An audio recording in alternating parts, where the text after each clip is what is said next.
बलोचिस्तान में जाफर एक्सप्रेस पर हमला नाकाबिले माफी जुल्म करार। हमले के जिम्मेदारों और सहूलतकारों को खत्म कर दिया जाएगा। रियासत गद्दारों का पूरी ताकत से मुकाबला करेगी। शहदा की कुर्बानियां रायगा नहीं जाएंगी। वज़ीर आज़म शहबाज शरीफ का कोयटा में अमन ओमान से मुतालिक इजलास में इज़हार ख्याल। कहा, तालिबान से रिश्ता जोड़ने वालों की वजह से आज हम ये दिन देख रहे हैं। कौम को दोस्तनुमा दुश्मनों को पहचानना होगा। जाफर एक्सप्रेस हमले पर एक टोला मुनज़्ज़म अंदाज में इंतशार को हवा दे रहा था। सवाल यह है, दहशतगर्दी के नासूर ने दोबारा सर क्यों उठाया? साबिक हुकूमत ने जेलों में कैद हजारों तालिबान को आज़ाद किया।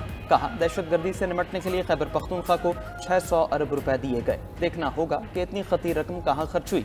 पाकिस्तान ऐसे किसी दूसरे हादसे का मुतहम्मिल नहीं हो सकता।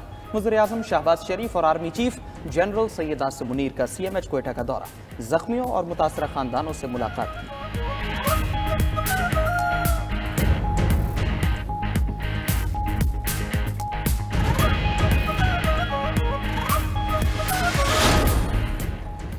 जाफर एक्सप्रेस हमले पर PTI का प्रोपेगेंडा इंतहाई शर्मनाक है। तहरीक इंसाफ के सोशल मीडिया अकाउंट्स ने जो किया वो सब ने देखा। PTI के भगौड़ों ने हमला करने वालों को कामयाब करार दिया। वज़ीर दिफा ख्वाजा आसिफ के असेंबली फ्लोर पर सियासी हरीफ जमात पर वार। कहा, शहदा की तौहीन करने वाले इख्तिदार की जंग लड़ सकते हैं, मुल्क की सालमियत की नहीं। अपोजिशन एक शख्स के इख्तिदार की नहीं, मुल्क की बका की जंग लड़े। PTI ने इस्लामाबाद पर 4 हमले किए। क्या KP में दहशत गर्दों पर कोई हमला किया? बाजवा और फैज हमीद दहशत गर्दों को बसाने की ब्रीफिंग देते थे। फॉर्म 43 का ताना वो देते हैं जो खुद मार्शल लॉ की पैदावार हैं। कोई शर्म होती है, कोई हया होती है। बलूचिस्तान में सरफराज बुकटी डट के खड़ा है। आप तो दहशत गर्दों के खौफ से बयान नहीं देते।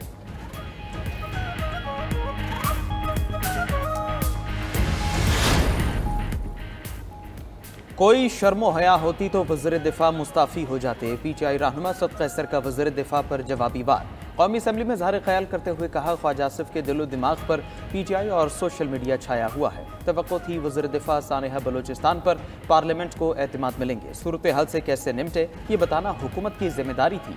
ये अपनी नाअहली का मलबा PTI पर डाल रहे हैं। असद कैसर ने अमन ओमान के लिए कौमी इत्तिफाक राय पैदा करने का मुतालबा कर दिया। चेयरमैन PTI बैरिस्टर गौहर ने कहा, दहशतगर्दी पर सियासत नहीं होनी चाहिए।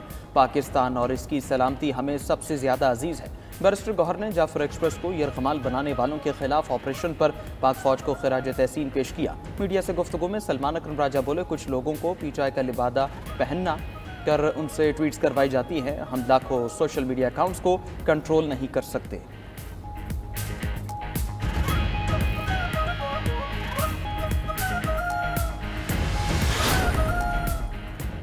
पाकिस्तान में रियासत के अंदर रियासतें बन रही हैं। हमारी सियासी जमातें वक्त के मुताबिक किरदार अदा नहीं कर सकी। हमें नेशनल एजेंडा वज़ा करना होगा और नेशनल एक्शन प्लान पर नजरसानी करना होगी। MQM पाकिस्तान के रहनुमा फारूक सत्तार का कौमी असम्बली में इज़हार ख्याल। कहा, सिंध में बदतरीन हुक्मरानी है। दहशतगर्दी और लॉ एंड ऑर्डर की सूरत हाल हमारे सामने है। बलूचिस्तान से भागने वाले दहशतगर्दों की पहली जगह कराची होगी। वज़ीर आज़म मामले पर एक ऑल पार्टीज कॉन्फ्रेंस बुलाएं। नेशनल एक्शन प्लान के कुछ निकात पर अमल नहीं हुआ। सदर जरदारी की तकरीर के मुताबिक सिंध को मॉडल बनना चाहिए। पूरा सूबा एडहॉकिज्म पर चलाया जा रहा है।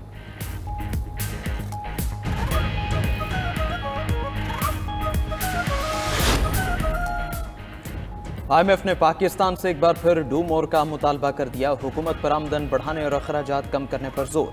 IMF से मुज़ाकरात में वफाकी हुकूमत ने इजाफी असामियाँ खत्म करने की यकीन दहानी करा दी। राइट साइजिंग के जरिए 1.5 लाख असामियाँ खत्म की जाएंगी। आलमी मालियाती इदारे को सिविल सर्वेंट्स एक्ट 1973 में तरमीम का भी कह दिया। गोल्डन हैंडशेक के तहत मुलाजमीन को घर भेजने का हुकूमती प्लान भी ज़ेर गौर है। आइंदा साल टैक्स रेवेन्यू का हदफ 15,000 अरब रुपए मुकर्रर। नॉन टैक्स रेवेन्यू का तखमीना 2,745 अरब रुपए लगाया गया है। IMF और हुकूमत मुज़ाकरात आखिरी मराहिल में दाखिल हो गए।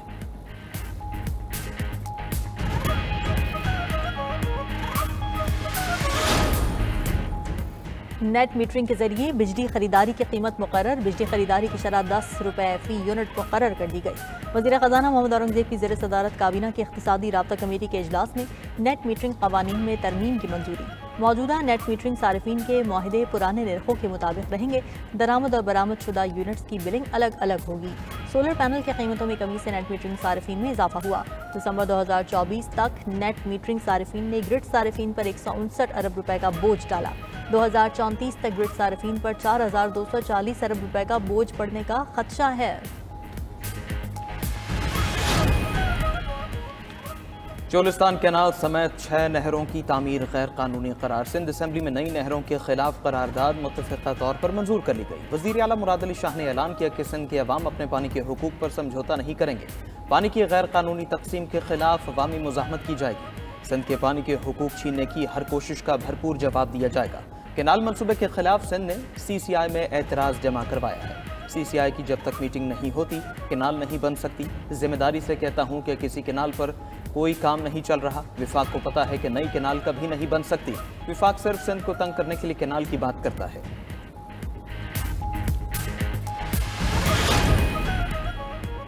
लाहौर के गंगाराम अस्पताल में इंतजामिया और तिब्बी अमले की मुबैना गफलत से नौमौलूद बच्ची झुलस गई। गंगाराम अस्पताल की नर्सरी में झुलसने के बाद बच्ची के जिस्म पर जख्म बन गया।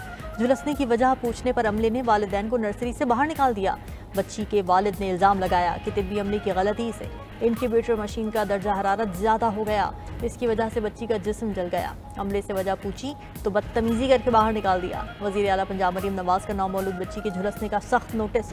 सेक्रेटरी हेल्थ से रिपोर्ट तलब कर ली। कहा वाक़े की तहकीकात की जाए, गफलत साबित होने पर सख्त कार्रवाई अमल में लाई जाए।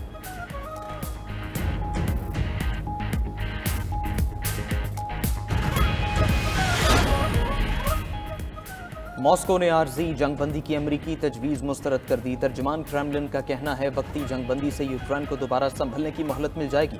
मुशीर अमरीकी कौमी सलामती माइकल वॉल्ट्स ने रूसी हुकाम को फ़ोन करके आर्जी जंगबंदी पर राज़ी करने की कोशिश की थी।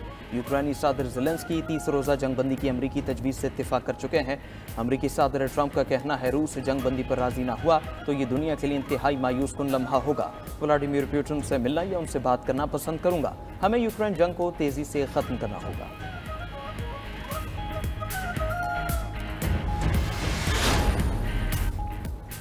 हमास और इजराइल के दरमियान 60 रोज़ा जंगबंदी पर बातचीत जारी। अरब मीडिया के मुताबिक इजराइल 10 इजराइलियों की रिहाई का मुतालबा कर रहा है।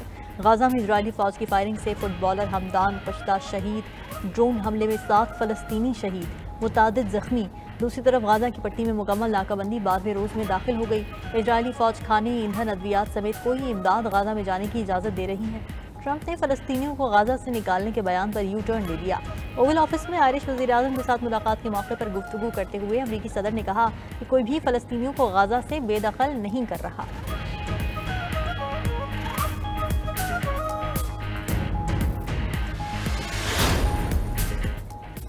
कनाडा में ट्रंप की टक्कर का वज़ीर आज़म आ गया। लिबरल पार्टी के रहनुमा मार्क कार्ने कनाडा के वज़ीर आज़म के तौर पर आज हलफ उठाएंगे। मार्क कार्ने के साथ उनकी काबीना के अरकान भी हलफ उठाएंगे। मौजूदा वज़ीर आज़म जस्टिन ट्रूडो तकरीब से पहले मुस्ताफ़ी हो जाएंगे। मार्क कार्ने 20 अक्टूबर को अगले पार्लिमानी इंतखाबात तक बतौर वज़ीर आज़म काम करेंगे।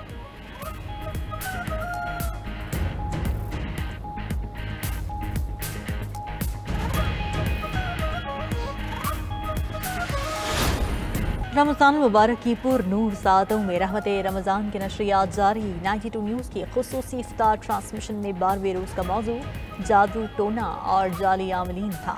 मजहबी स्कॉलर मुफ्ती मोहम्मद फारूक अल कादरी, डॉक्टर फरहान खान अब्बासी, डॉक्टर जमील मेहरवी और डॉक्टर ताहिरा रुबाब ने मौजू पर सैर हासिल गुफ्तगू की। नशरियात के दौरान हम्दो सना और दुरूद व सलाम की सदाएं भी बुलंद होती रहीं।